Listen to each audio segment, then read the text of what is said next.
राम सेतु की कहानी तो हम सब जानते हैं, मतलब बचपन से सुनते आए हैं। समुद्र पर बना एक पुल जिसने भगवान राम की सेना को लंका तक पहुंचाया। हाँ, और आमतौर पर इसे आस्था और एक चमत्कार की कहानी ही माना जाता है। बिल्कुल, लेकिन आज हम जिन स्रोतों को देख रहे हैं वे एक अलग ही तस्वीर दिखाते हैं। वो ये सवाल उठाते हैं कि क्या ये सिर्फ आस्था थी या इसके पीछे कोई असाधारण इंजीनियरिंग और उससे भी गहरी एक सैन्य रणनीति छिपी थी। सही कहा। जब हम इन स्रोतों की गहराई में जाते हैं तो दो कमाल की बातें सामने आती हैं। पहली तो ये कि यह पुल सिर्फ जादुई पत्थरों से नहीं बना, बल्कि एक बहुत बड़ा सिविल इंजीनियरिंग प्रोजेक्ट था। अच्छा। हाँ, जिसकी योजना और उसे बनाने का तरीका मतलब हैरान करने वाला है। और दूसरी घटना तो और भी दिलचस्प है। कौन सी? युद्ध शुरू होने से ठीक पहले का एक ऐसा कदम जिसे आज के दौर में हम साइकोलॉजिकल वॉरफेयर कह सकते हैं। एक बेहतरीन उदाहरण। तो चलिए इसी पर और बात करते हैं। कहानी की शुरुआत में राम की सेना समुद्र तट पर खड़ी है और उनके सामने एक विशाल, लगभग नामुमकिन सी चुनौती है। इस अथाह समुद्र को पार कैसे किया जाए? ये सिर्फ एक फिजिकल बैरियर नहीं था, ये तो मनोबल तोड़ने वाली चुनौती थी। ये एक बहुत बड़ी एक रणनीतिक समस्या थी। सामने विशाल समुद्र और उसके उस पार एक बहुत शक्तिशाली किलेबंद दुश्मन। तो इसका समाधान सिर्फ प्रार्थना से तो नहीं आ सकता था? नहीं, बिल्कुल नहीं। जैसा कि हमारे स्रोत बताते हैं, इसका समाधान इंजीनियरिंग और आर्किटेक्चर की गहरी समझ से निकला। समस्या को एक सैन्य चुनौती के साथ साथ एक इंजीनियरिंग चुनौती के रूप में देखा गया। और इस विशाल प्रोजेक्ट को लीड किसने किया? स्रोत में नल का नाम आता है, जो एक वानर सेनापति थे और दिव्य वास्तुकार विश्वकर्मा के पुत्र भी। हाँ, यानी इस काम के लिए सबसे काबिल व्यक्ति को चुना गया था। ये कोई संयोग नहीं था, है ना? नहीं, ये सही काम के लिए सही विशेषज्ञ को चुनने का एक क्लासिक उदाहरण है। और यहाँ ये बात बहुत दिलचस्प है कि स्रोत सिर्फ नल के दिव्य होने पर जोर नहीं देते, बल्कि उनकी वास्तुकला यानी उनकी आर्किटेक्चरल स्किल पर जोर देते हैं। मतलब विशेषज्ञता को महत्व दिया गया था। बिल्कुल, पुल बनाने का एक तरीका था, एक पूरी सोची समझी प्रक्रिया थी। तो आम धारणा तो यही है कि पत्थर फेंके गए और वे श्री राम लिखने से तैरने लगे। लेकिन अगर हम इसे इंजीनियरिंग की नजर से देखें तो असल में पानी में हो क्या रहा था? ये प्रक्रिया थी कैसी? ये सिर्फ पत्थर फेंकने से कहीं ज्यादा जटिल था। स्रोत के अनुसार ये एक बहुत ही सोची समझी इंजीनियरिंग तकनीक थी। सोचिए, आपको एक बहते हुए अस्थिर समुद्र तल पर एक बहुत बड़ी संरचना बनानी है। पहली चुनौती तो नींव बनाने की ही होगी। सही पकड़ा। सबसे पहली चुनौती थी एक स्थिर नींव बनाना। इसके लिए सेना ने साल और अशोक जैसे विशाल पेड़ों को जड़ से उखाड़ा और उन्हें समुद्र के तल पर बिछाया ताकि एक ठोस आधार तैयार हो सके।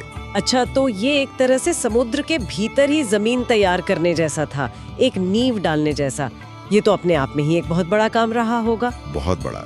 सोचिए, लाखों की सेना के लिए कितना बड़ा लॉजिस्टिकल काम था।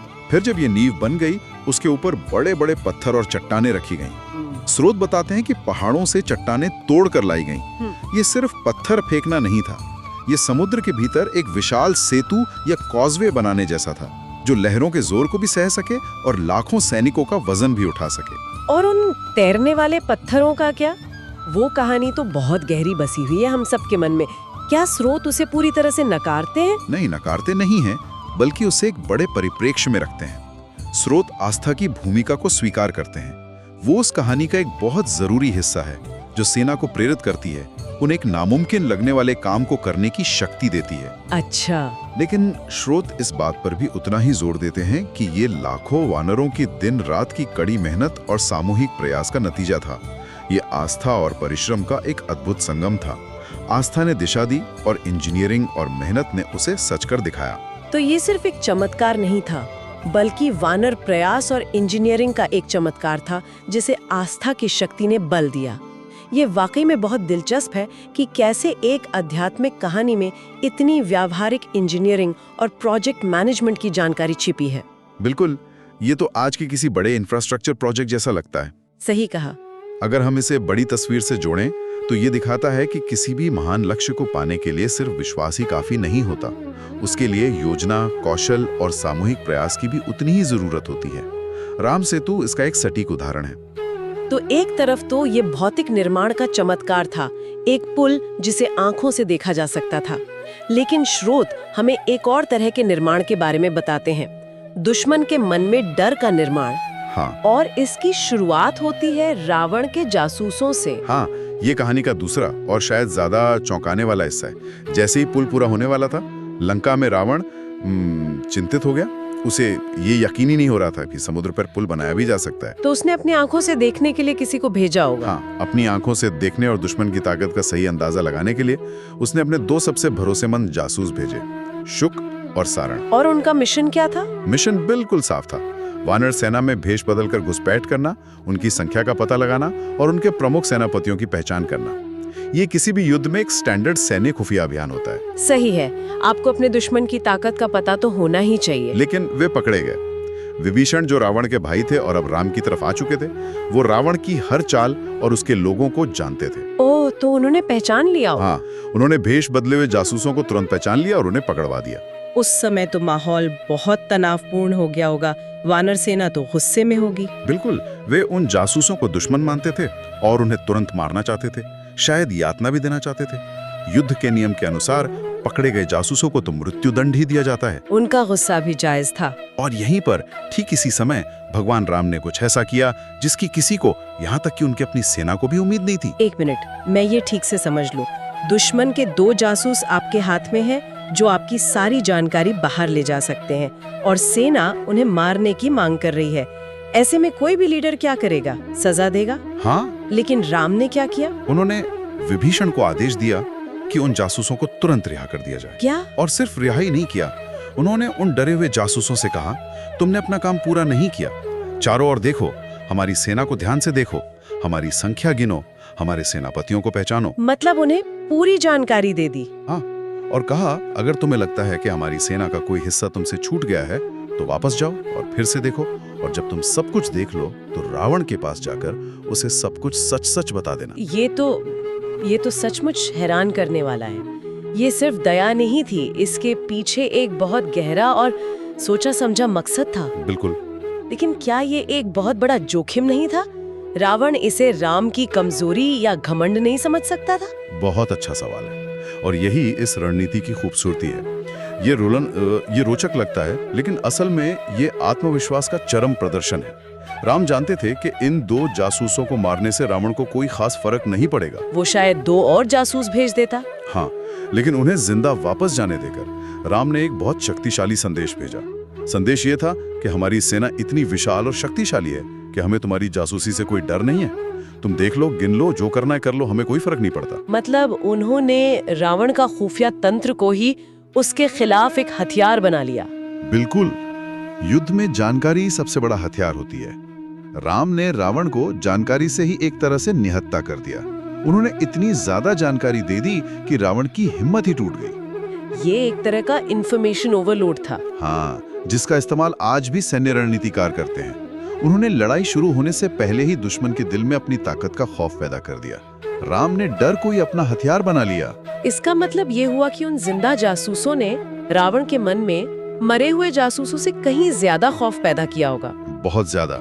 जब शुक और सारण वापस गए होंगे और उन्होंने वानरों की वो अनंत संख्या, उनका उत्साह और उनके विशाल आकार के बारे में बताया होगा, तो रावण के आत्मविश्वास पर कितना गहरा असर पड़ा होगा। वो सिर्फ जानकारी नहीं ले गए, वो अपने साथ राम के आत्मविश्वास का आतंक भी ले गए। यही है मनोवैज्ञानिक युद्ध। यह सिर्फ सैन्य शक्ति का प्रदर्शन नहीं था, बल्कि मानसिक शक्ति का भी प्रदर्शन था। राम ने यह दिखा दिया कि वे सिर्फ एक महान योद्धा नहीं, बल्कि एक महान रणनीतिकार भी हैं। तो इन सब का क्या मतलब निकलता है? हमने आज 2 अलग-अलग घटनाओं को देखा। एक तरफ राम सेतु, जो इंजीनियरिंग और सामूहिक प्रयास का एक अद्भुत चमत्कार था, और दूसरी तरफ राम का पकड़े गए जासूसों के साथ व्यवहार, जो गहरी रणनीतिक और मनोवैज्ञानिक समझ को दिखाता है। ये दोनों बिल्कुल अलग लगती हैं, पर क्या इनमें कोई जुड़ाव है? इनमें एक बहुत महत्वपूर्ण समानता है। दोनों ही ये दिखाती हैं कि सफलता केवल चमत्कार या असीम ताकत पर निर्भर नहीं थी।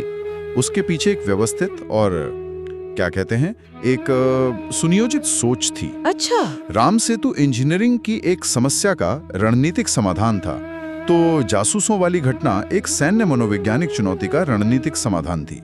दोनों ही मामलों में समस्या की जड़ को समझा गया और फिर एक ऐसा समाधान निकाला गया जो अप्रत्याशित लेकिन बेहद प्रभावी था। सही कहा।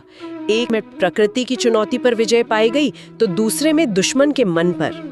ये दिखाता है कि नेतृत्व का मतलब सिर्फ लड़ना नहीं, बल्कि सोचना और सही समय पर सही कदम उठाना भी है। अगर हम इसे आज के संदर्भ में देखें तो ये हमें सिखाता है कि समस्याओं को सिर्फ एक नजरिए से नहीं देखना चाहिए। कभी-कभी सबसे अप्रत्याशित समाधान ही सबसे कारगर होता है, चाहे वो इंजीनियरिंग हो, व्यापार हो या कूटनीति। ये सचमुच एक गहरी और सीखने वाली बात है। आस्था, इंजीनियरिंग, रणनीति और मनोविज्ञान सब एक ही कहानी में कितनी खूबसूरती से गुंथे हुए हैं। यहाँ एक विचार श्रोताओं के लिए छोड़ जाते हैं। जरूर। हमारे स्रोत इस बात पर ध्यान केंद्रित करते हैं कि राम के इस कदम का रावण और उसकी सेना पर क्या प्रभाव पड़ा। लेकिन एक पल के लिए सोचिए, इस घटना का उनकी अपनी सेना पर क्या असर हुआ होगा। ये एक बहुत अच्छा सवाल है। हमने इस पहलू पर तो सोचा ही नहीं। कल्पना कीजिए, वानर सेना ने अभी अभी एक नामुमकिन लगने वाला पुल बनाया है। वे शारीरिक रोग से थके हुए हैं, लेकिन उनका हौसला बुलंद है। वे समुद्र पार करने के लिए तैयार हैं। और ठीक उस महत्वपूर्ण समय पर वे अपने नेता को पकड़े गए दुश्मन के जासूसों के साथ ऐसा आत्मविश्वास, ऐसी निडरता और ऐसा रणनीतिक कौशल दिखाते हुए देखते हैं। पुल पार करने से पहले ही उनका मनोबल कहां से कहां पहुंच गया होगा। बहुत ऊपर। उन्हें यह विश्वास हो गया होगा कि वे एक ऐसे नेता के लिए लड़ रहे हैं जो न सिर्फ शक्तिशाली है, बल्कि असाधारण रूप से बुद्धिमान भी है। शायद वो मनोवैज्ञानिक दांव सिर्फ रावण के लिए नहीं था, वो अपनी सेना को यह विश्वास दिलाने के लिए भी था कि उनकी जीत निश्चित है।